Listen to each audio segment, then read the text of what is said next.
What's up guys, I'm Andy from 1A Auto. In this video, I'm going to show you how to check the coolant level on this 2001 BMW 325Xi. If you need parts for your vehicle, click the link in the description and head over to 1AAuto.com. Now with the hood popped, you want to make sure the vehicle is cold.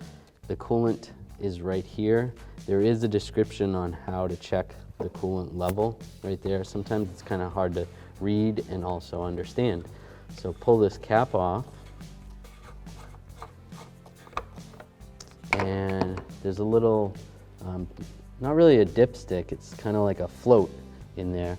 And right now the coolant's actually low, you see it? So we would have to top it off. We want this little float thing to be right about there.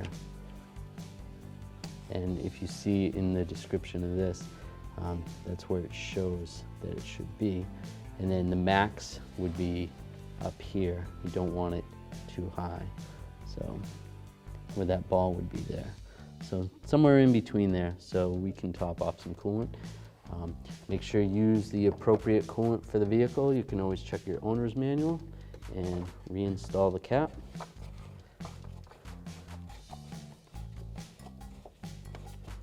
And just snug it up, not too tight, and you're good to go. Thanks for watching. Visit 1AAuto.com for quality auto parts shipped to your door, the place for DIY auto repair. And if you enjoyed this video, please click the subscribe button.